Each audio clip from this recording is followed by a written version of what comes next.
Shalom,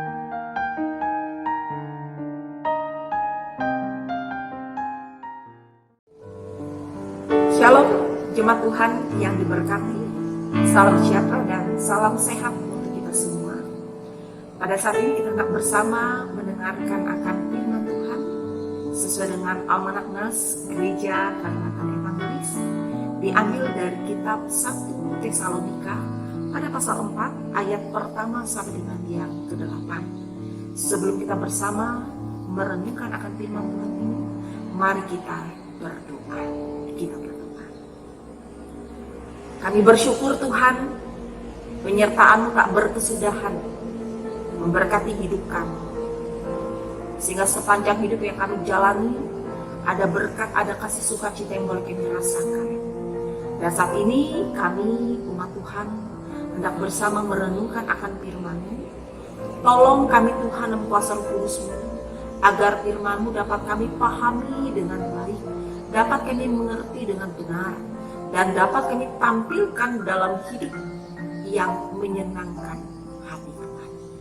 Berfirman Bapa, karena kami siap untuk mendengarkannya.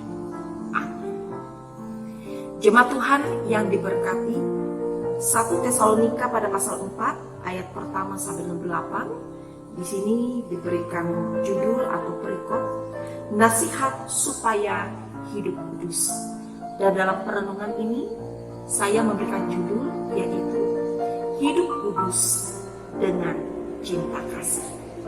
Jemaat Tuhan yang diberkati, Tuhan menciptakan manusia menurut citra Allah yang berjenis pria dan wanita dengan ciri yang berbeda-beda, baik dalam bentuk tubuh, suara, sifat, sikap, dan lain-lain.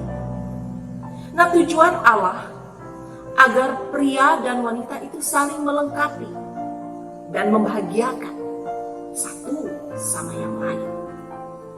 Tetapi dalam perkembangannya banyak terjadi penyimpangan, seperti adanya perilaku hubungan seksual di luar hukum perkawinan, adanya hubungan pria dengan pria, wanita dengan wanita, bahkan kejahatan seksual kepada anak-anak dan para wanita, serta perceraian yang semakin banyak terjadi. Nah, keadaan ini sangat memprihatinkan untuk perkembangan kualitas manusia. Jemaat Tuhan yang diberkati, nas kita saat ini dari 1 Tesalonika pada pasal 4 ayat pertama sampai dengan yang ke-8 hendak mengajarkan kepada kita bahwa Allah berkehendak agar manusia yang diciptakan ini hidup kudus dan menjauhi percabulan serta tidak melakukan kecemaran dalam hidupnya. Karena itu Rasul Paulus dalam bagian suratnya ini, ia mengingatkan jemaat Tuhan di Tesalonika agar menjauhi hawa nafsu, percabulan, seperti yang dilakukan oleh orang-orang yang tidak mengenal Allah. Itu tertulis dalam ayat 3 sampai dengan yang ke-5. Dan juga Rasul Paulus menghendaki agar umat Tuhan di jemaat Tesalonika ini agar hidup jujur, tidak menipu, tidak merugikan atau berbuat salah pada orang lain di ayat yang ke-6.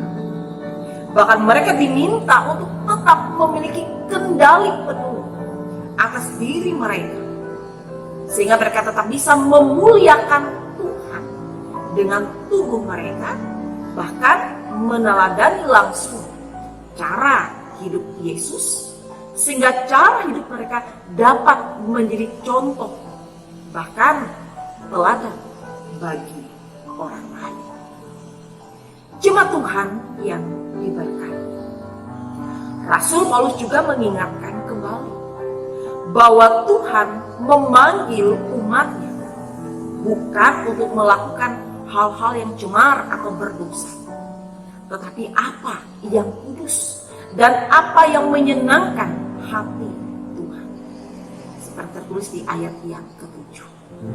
Karena itu dengan dasar inilah Paulus juga mengingatkan bahwa konsekuensi atas dosa, di mana ketika kita menolak untuk menguduskan diri dan menjauhkan diri dari kehendak Allah, itu berarti kita bukan menolak manusia, tetapi kita menolak Allah yang telah memberikan rohnya bagi kita, seperti tertulis di ayat yang ke-8.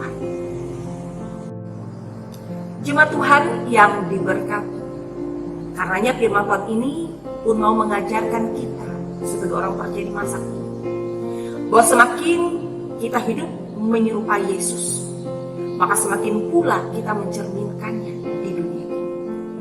Dan adalah baik jika kita sudah mulai menjalankan cara hidup kekristenan, tetapi selanjutnya teruslah untuk kita tingkatkan dengan lebih serius dan bersungguh-sungguh melakukan apa yang Tuhan kehendaki.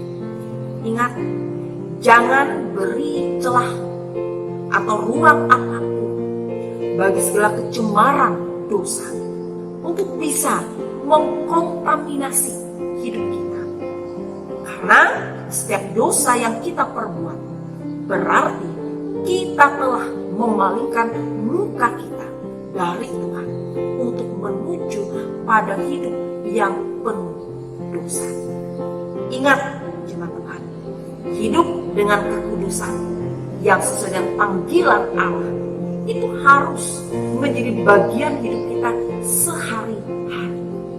Bukan hanya kapan kita mau atau kapan kita berkenan melakukannya, tetapi haruslah itu menjadi teladan dan menjadi sebuah gaya hidup kita dimanapun kita berada. Jemaat Tuhan yang diberkati, karenanya dari firman Tuhan ini, mari sebagai orang percaya kita harus taat, harus setia secara total kepada firman Tuhan yang mengatur kekudusan hidup manusia.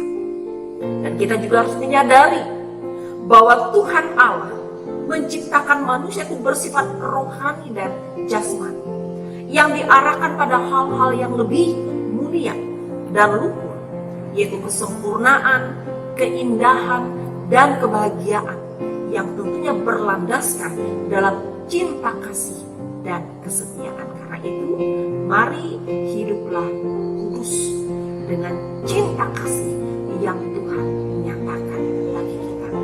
Dan perlu kita sadari, keluarga adalah tempat pembentukan manusia. Proses tercapainya kepribadian seseorang itu dimulai dari keluarga, sehingga perlu hubungan yang erat antara keluarga, yaitu saling menghargai, saling memperhatikan, dan menyesuaikan diri. Sebab keluarga menjadi tempat untuk menanamkan firman Tuhan sebagai landasan hidupnya. Tuhan Yesus memberkati kita dalam firman-Nya. Amin. Mari kita bersatu dalam doa, kita berdoa. Setiap firman yang kami dengar, ya Bapa, menjadi nasihat, menjadi pengajaran untuk kami lebih hidup dalam kebenaran, dalam kekudusan, tentunya dalam cinta kasih Tuhan yang mengajarkan kami hidup taat dan benar bagi Engkau. Ampuni kami Tuhan, bila sampai dengan saat ini hidup kami jauh dari kekudusan, hidup kami cemar oleh karena dosa, oleh karena kegelapan. Tolong kami pegang hidup kami, agar semakin menyadari bahwa kami milik Tuhan, dan kami boleh melakukan apa yang berkenan di mata Tuhan. Terlebih dalam cinta kasih-Mu yang kami sampaikan dalam sikap hidup kami, itu boleh menjadi teladan, cerminan, bahkan contoh dimanapun kami berada, dan tentunya bagi semua umat manusia, dan menjadi hormat akan nama Tuhan. Terpujilah Engkau ya Bapa. Amin. Tuhan.